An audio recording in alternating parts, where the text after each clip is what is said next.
Okay, hello everybody. I thought I would go ahead and get on here and post a semi-short devotional for you all. I know that I said 6 o'clock or about 6 o'clock would be that time, but of course you can watch this at any time at your discretion.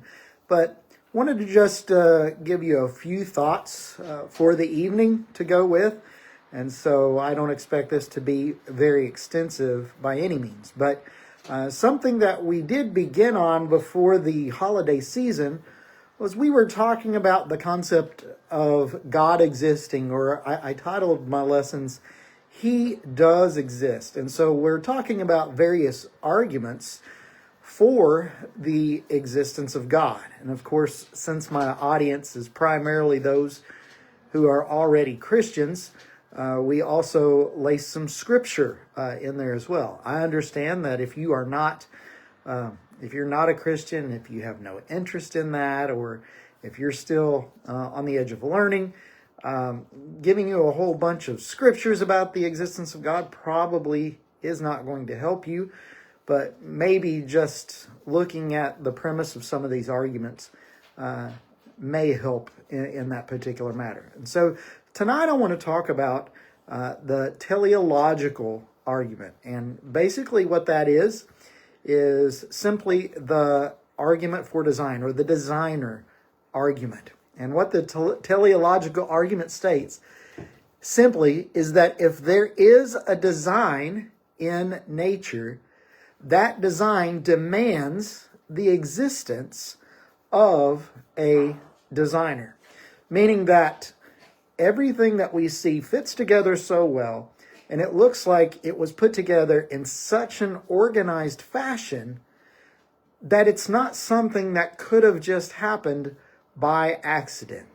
It would have had to have happened with purpose and with an intelligent being behind it.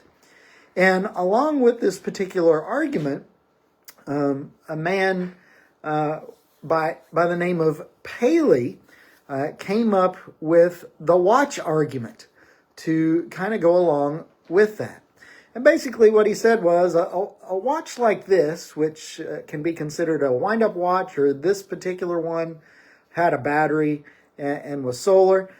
Sad to say that this one in particular does not tick anymore because it just has not been maintained and it's been in a dark drawer. All right. But whenever you think about these intricate pieces here, if you were to go into the woods and you were to find this watch on the ground, I want you to think about what your initial thought would be. Well, sorry about that. Our dogs aren't getting along for some reason. If you were to go into the woods and find this watch, your immediate conclusion would not be that this watch spontaneously was made, or that it just kind of developed over time through nature. We understand that the mechanical being of this particular watch and the way in which all of the pieces of it were purposefully and meaningfully put together, that this watch had to have a designer behind it, meaning someone intelligent knew what they were doing, and they put it together with the purpose of it being a watch. Okay, it's as simple as that. And so we can use that same argument, I believe, to the fact that everything that we see around us, whenever we look at how nature is observed and how it works, to me, that demands a designer. All right? Whenever we think about how the seasons work and how they benefit our world, whenever we look at the pull of the moon, all right, and we think about the tides that it creates, everything having to do with the seasons. While certainly there are aspects of the seasons that don't always directly benefit us, we know that the world is certainly benefited by those things. I want to actually look very quickly at the benefits of snow. You know, most of us that are watching this are in the middle of a snowstorm, and that's why we're not at church this evening, and that's probably while we are watching. But if you look at the Farmer's Almanac, I'm looking at the Farmer's Almanac online. They have a little article that was written about a year ago, in October 9th, 2023, by Melissa Maintz, and she goes through a list of the benefits of snow in nature.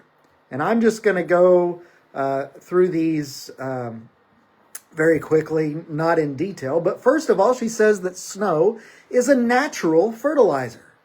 So snow is much more than a frozen water falling from the sky. Its delicate crystalline structure contains tiny pockets that collect other molecules as it floats to the ground, carrying nutritious elements from the air to the soil.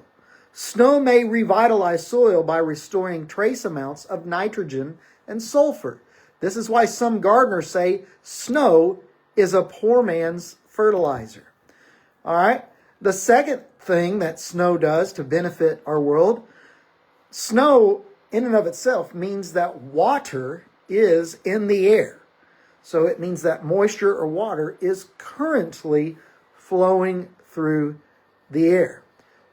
Water is vital for plant growth. When temperatures are extremely cold, there's less water vapor in the air, and as a result, there is less snowfall. For example, the two driest deserts on Earth are the Antarctic Desert and the Arctic Desert, where temperatures are consistently and bitterly cold. However, at warmer temperatures, closer to the freezing point of water, air holds more water vapor, which permits snow to form. Heavy and wet flakes have a higher moisture content. Thus, classic sayings like, "The year of snow, crops will grow," and "good winter snow makes all the plants grow." That makes sense. All right. Thirdly, snow is an insulator. In general, an ideal winter for crop yield has deeper snow cover due to slightly warmer temperatures, though still cold. Deep snow cover insulates the ground. While the upper layers of soil will still freeze, the ground will thaw sooner and permit earlier spring planting for a longer growing season. All right, so those are just a few of the benefits that snow provides for our vegetation. So we think about the fact that the last couple of years, I know around here, we haven't really gotten the good snows that we would like. So not only are we right now witnessing the beauty of the snow, but we are witnessing something that is going to benefit us later on in the next season. Now I want to jump real quickly to the fact that there are definitely naysayers out there, especially atheistic evolutionists, who want to discredit, want to disprove God, don't want to believe that a God exists that would bring purpose to this world and to this universe.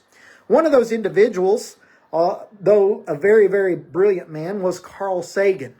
And he spent a lot of his time in research trying to search out life in the universe, or life on other planets, life in other solar system. And one of the reasons that he wanted to do that was that he wanted to prove that that possibly our existence came from the existence of someone or somewhere else, but also it was to show that nature itself constantly produced life elsewhere. And so we are not special. We are not unique. I want to read just a couple of things that Carl Sagan said. He said, in a very real sense, this search for extraterrestrial intelligence is a search for a cosmic context for mankind, a search for who we are, where we've come from, and what possibilities there are for our future. In a universe vaster both in extent and duration than our forefathers ever dreamed of. And what Sagan's proposition was here is that his thought was that life must exist elsewhere in the universe since there is no God. If there is a God who created life only on earth, then he was guilty of poor teleological design, creating a vast physical realm that serves absolutely no purpose, and thus producing a nearly infinite realm of wasted space. I don't believe that God ever created any wasted space. I believe that he tells us that all was created for our benefit, and that even if we're looking at the beauty that has been created for us, and the wonder and the majesty and the power that God has created, then that is enough. Because he created physical things that were enough to show us his great power. You can look, if you were to look at Scripture, to Romans chapter 1 and verse 20, where it says, "For his invisible attributes, namely his eternal power and divine nature, have been clearly perceived ever since the creation of the world, in the things that have been made. So they are without excuse." We can look at the vastness of the universe, what we can tap into now with telescopes, what we can see now that they couldn't see hundreds of years ago. Those types of things don't weaken my faith, and they don't make me doubt God. Understanding that these things had to have a creator, they had to have a beginning. They had to come from nothing, but made by someone. It makes it that much more special to see all of these different things. But we look at, even cosmologically, we look at, and we talked about the cosmological argument before, but we look at the stars and all these things that are visible, especially at night. And we understand that those things were made with purpose. Genesis chapter 1, verses 14 and 15. "And God said, Let there be lights in the expanse of the heavens to separate the day from the night. And let them be for signs and for seasons, and for days and years. And let them be lights in the expanse of the heavens to give light upon the earth. And it was so." Obviously, even we think about all of those stars that were created that were millions of light years away, but even closer than that, hundreds or thousands of light years away. Those were just created for the majesty for us to see, to light up that night sky with such beauty. Genesis 1, 17 and 18 says this, "And God set them in the expanse of the heavens to give light on the earth, to rule over the day and over the night, and to separate the light from the darkness. And God saw that it was good."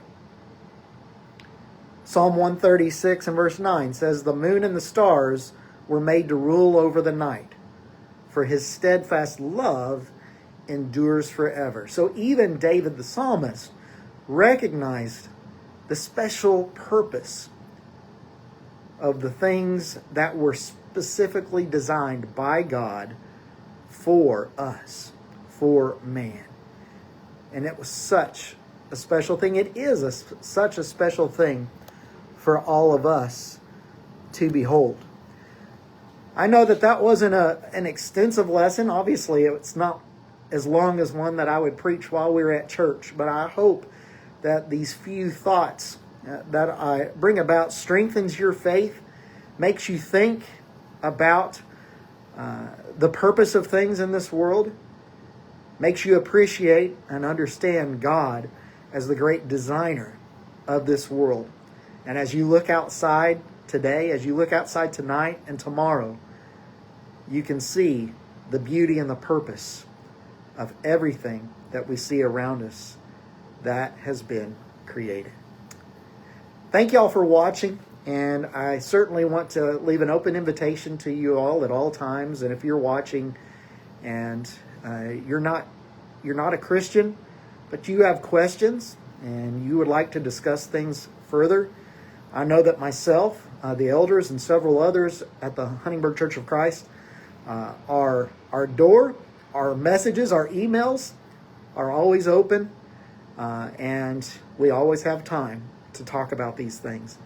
If you want to talk more about becoming a Christian and how to obey Christ, we certainly want to help you with that as well. If you are a person that has been struggling in your life, struggling with sin, and you just need somebody to talk to, you need someone to pray with you, we certainly want to leave that open with you as well. You can leave a message here on the Huntingburg Church of Christ Facebook page. Leave a private message there, or you can contact myself, Ryan Shear, and I would be glad to privately discuss those things with you. But nonetheless, I know that there's still some things falling from the sky. I know that it's maybe even getting a little bit more dangerous out there, so I wish everyone a safe and wonderful evening, and please practice discretion and safety in the morning as well. God bless you all, and have a great evening.